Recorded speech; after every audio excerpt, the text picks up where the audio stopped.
Tu sembles conquis toi-même à l'adoration de l'architecture. Voici que tu ne peux parler sans emprunter de l'art majeur, ses images et son ferme idéal. Je suis encore tout imprégné des propos de Palinos que tu rapportais. En moi-même, ils ont éveillé quelque chose qui leur ressemble. Tu contenais donc un architecte. Rien ne peut nous séduire, rien nous attirer, rien ne fait se dresser notre oreille, se fixer notre regard, rien, par nous, n'est choisi dans la multitude des choses et ne rend inégale notre âme, qui ne soit en quelque manière ou préexistant dans notre être ou attendu secrètement par notre nature. Tout ce que nous devenons, même passagèrement, était préparé. Il y avait en moi un architecte que les circonstances n'ont pas achevé de former. À quoi le connais-tu ? À je ne sais quelle intention profonde de construire qui inquiète sourdement ma pensée. Tu n'en fais rien paraître quand nous y étions. Je t'ai dit que je suis né plusieurs et que je suis mort, un seul. L'enfant qui vient est une foule innombrable, que la vie réduit assez tôt à un seul individu, celui qui se manifeste et qui meurt.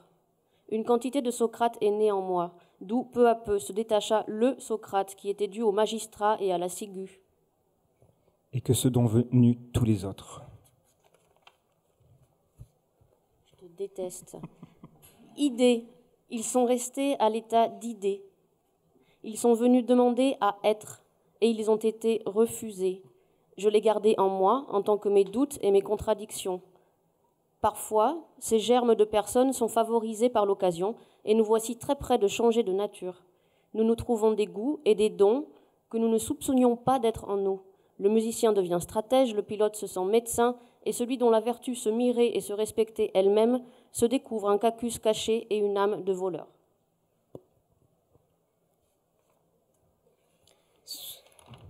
Pardon.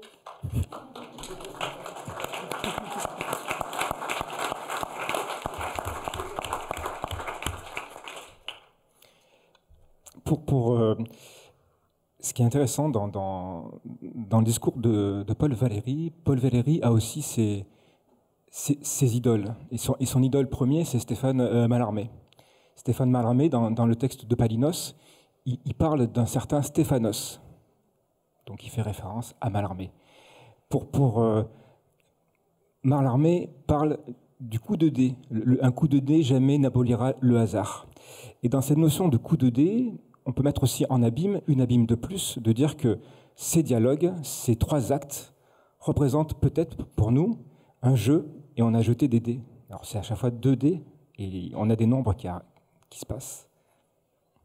Donc on remercie chaque intervenant, on remercie les lieux, on remercie l'équipe qui nous a aidés, on ne pourra pas dire tous les noms, mais ils sont sur la fin du livret, que ce soit Bernadette, Claudie, tous les médiateurs aussi. Hein. Ils sont là. Non, il n'y a que Anne-Valérie. Il y a Dédé qui est là, ou les 2 dés.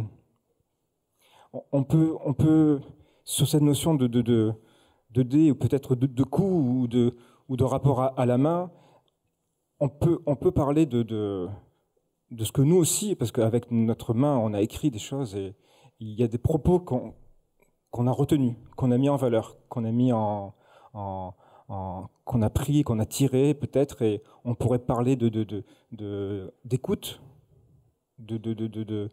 d'être réceptacle, d'images poussières. Tu en as d'autres peut-être, d'énergie, d'histoire, de rythme.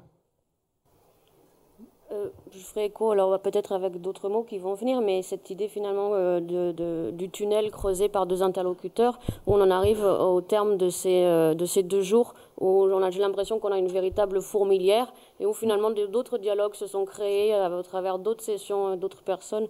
Donc finalement, on est plutôt content de vous voir ici, et puis d'avoir passé ce moment avec vous. Donc on vous remercie vraiment beaucoup. Tu veux dire d'autres mots? On va faire une synthèse. On fait une synthèse. Le retard, c'est bien. C'est trop, bon, là, allons-y. C'est trop tard. Je remercie Emmanuel Gallo et Caroline Duchâtelet. Et Emmanuel qui qui nous a rappelé que le monde finalement avait toujours été très économe dans sa... Ah, on n'entend pas ? Le monde a toujours été très économe dans sa relation à la matière et à la consommation d'énergie, et finalement qu'on vit en ce moment un faste, qu'on a vécu ces dernières décennies, un faste, mais qui était une courte période dans l'histoire de l'humanité, et par son travail archéologique finalement et historique, vient justement retrouver du sens pour dissiper cette méconnaissance. Et j'ai beaucoup aimé votre appel, un petit peu désespéré aussi à la technique, au regard de votre projet de recherche de remplir des murs creux par de l'isolant. Votre appel à trouver des ingénieurs et des thermiciens qui seraient en mesure de ne pas appliquer systématiquement le code et d'aller avec vous réexplorer les possibles pour apporter des réponses contemporaines. Donc Caroline Duchâtelet nous a permis de poursuivre cet appel de l'éveil des sens, auquel nous a invité Emmanuel, en révélant une consistance et une épaisseur à la lumière. Donc merci pour ce doux moment également. Continuons rapidement. Steve Sabato, au travers du cas d'étude de Conrad Washman, nous a permis de nous apercevoir, en tout cas lui a pu se rendre compte que l'effort technologique ne pouvait pas simplement être porté par des ingénieurs mathématiciens, mais que par l'exemple de son cas d'étude, qu'un artiste, un architecte et un artisan pouvaient également contribuer à faire évoluer cette corporalité de la pensée fonctionnelle et cultiver finalement une interface de l'homme à la machine tout en conservant le rapport à la main. Fradkin à cela a répondu par un appel, une convocation à la lenteur, à l'érotisme et au vivant pour accompagner cette transition numérique. Alors, on a eu des grands échos entre Erwan Amar, qui nous a parlé du matériau terre, et qui, comme Olivier, qui nous a parlé du matériau pierre, mais comme Emmanuel, qui nous parle de l'insaisissable, qui révèle le confort thermique, que les techniques sont là, le matériau est là, on n'a rien à inventer, la Terre existe depuis 10 000 ans, et finalement, ils sont là à vous titiller un petit peu, vous architectes, pour dire que s'il y a innovation à apporter, c'est par la conception architecturale et pas par un supramatériau à développer. Et ils ont soulevé aussi cette idée que le matériau, il est là, et pour la Terre, c'est encore peut-être plus parlant, il est gratuit. Et on ne sait pas quoi en faire. On a un modèle économique qui ne sait pas s'adapter avec un matériau qui est gratuit ou qui est peu cher, où finalement la valeur, c'est le savoir-faire. Et Éric Binquet en a fait un écho avec cette composition de design où chaque matériau est savamment réfléchi pour que les vers de terre de son jardin ne puissent pas s'intoxiquer. Et tu veux dire peut-être un peu, parce que je parle trop. Oui, mais moi, j'ai retenu que des mots, que des bribes. Donc, mais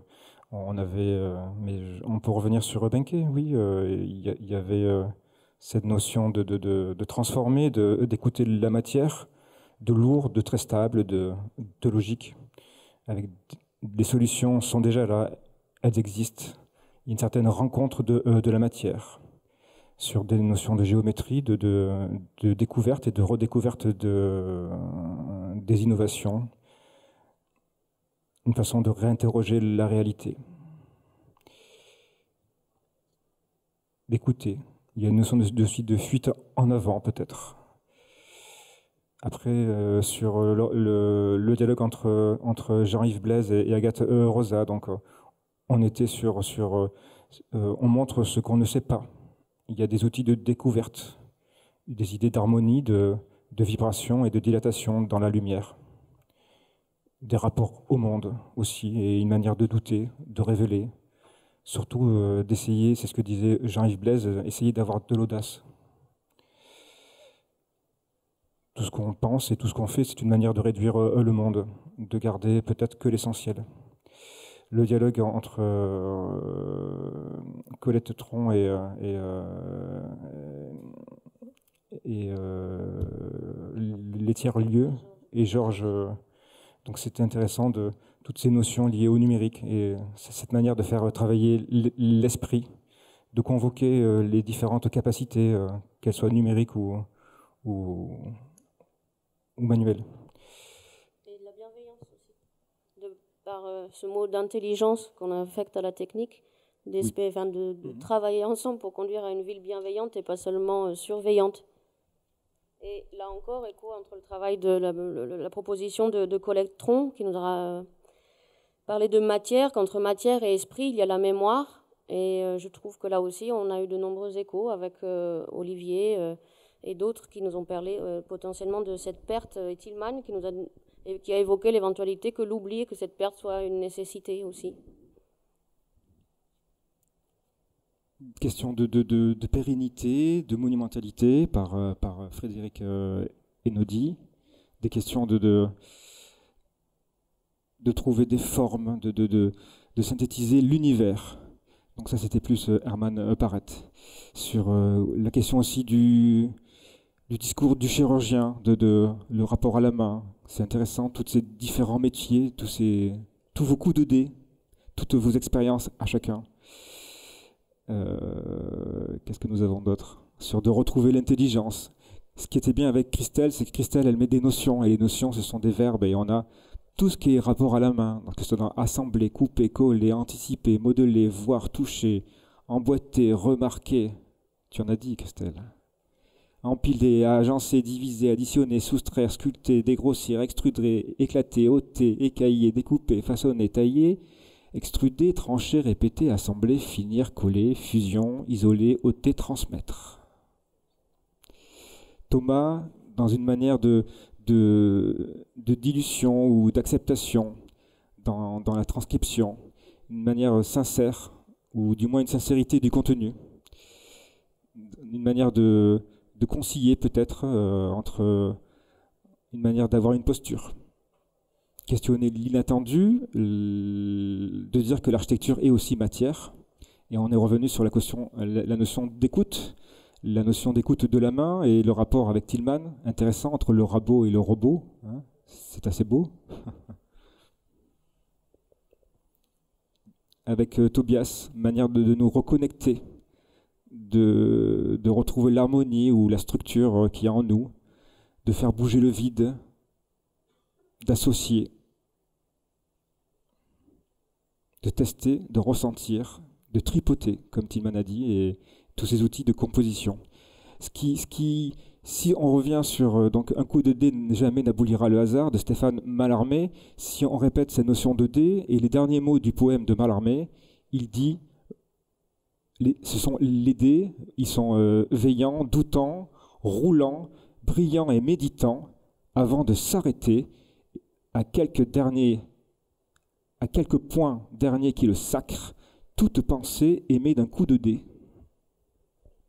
On va boire un verre ?